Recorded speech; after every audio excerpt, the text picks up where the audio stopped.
Hello আমার ছোট্ট সোনারা, ঝটপট পড়তে চলে আসো। দেখো আজ আমি তোমাদের জন্য কত সুন্দর সুন্দর সব ছড়া নিয়ে চলে এসেছি।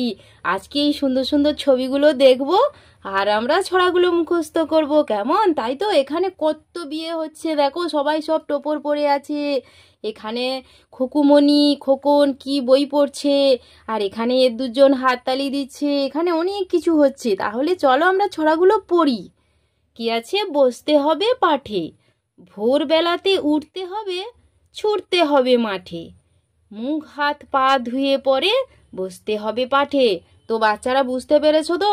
দেখো এখানে ছোট্ট ছেলে আর মেয়েটি তারা সকাল সকাল উঠেছে, দিয়ে তারা ছুটে তারপরে মুখ হাত ধুয়ে বই নিয়ে পড়তে বসেছে।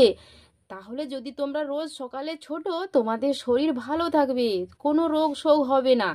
আর এখানে সকাল হয়েছে, সূর্য উঠেছে, আর দেখো আকাশে পাখিগুলো সব কিচিরমিচির করে ডাকাডাকি করছে। আর এখানে খোকন কত বই নিয়ে পড়াশোনা করছে তার বোনের সঙ্গে, তাই না বাচ্চারা? সে তো কিন্তু তার বোনের সঙ্গে কোনো ঝগড়াঝাটি করে না, খুব মিল তাদের, তাই তো? এরপরে কি আছে বাচ্চারা? নেই হাতি বাগানে নেই কো হাতি, বাদুড় বাগানে বাদুড়, শিয়াল দহে শিয়াল তো নেই, সবাই থাকে দূরে। এখানে কি বলছে? হাতি বাগানে হাতি নেই, আর বাদুড় বাগানেও বাদুড় নেই। ওগুলো এমনি নাম দিয়েছে সবাই, তাই তো? এই জন্যই দুজন ছেলে হাততালি দিচ্ছে আর হাসাহাসি করছে। আর এখানে দেখো তাদের বাড়ির বাগানে কত গাছপালা হয়ে আছে, এগুলো হলো কচু গাছ, তাই তো? চলো এরপরে কি আছে? ফিং ফিঙেটি, ফিং ফিঙেটি বাবুই হাটি, কোনখানে তোর বাসা, আমার দাদুর বিয়ে হবে, বউটি হবে খাসা। দেখো এখানে দাদু বিয়ে করেছে, তার বউটা কত সুন্দরী দেখতে। দাদুর গোপগুলো দাড়িগুলো সব পেকে সাদা হয়ে গেছে। আর তার দেখো দাদু টোপর পরেছে, গলায় মালা পরেছে ফুলের। আর দাদুর বউটি দেখেছো সোনারা? কত সুন্দর দেখতে, কত সুন্দর কিউট দেখতে। দেখো দাদু আবার চশমা পরে আছে, দেখেছো? চলো এরপরে কি আছে? বৃষ্টি পড়ে টাপুর টুপুর। তোমরা তো জানো এখন বর্ষাকাল চলছে, সারা দিন খালি টাপুর টুপুর করে বৃষ্টি পড়তেই আছে, তাই না বাচ্চারা?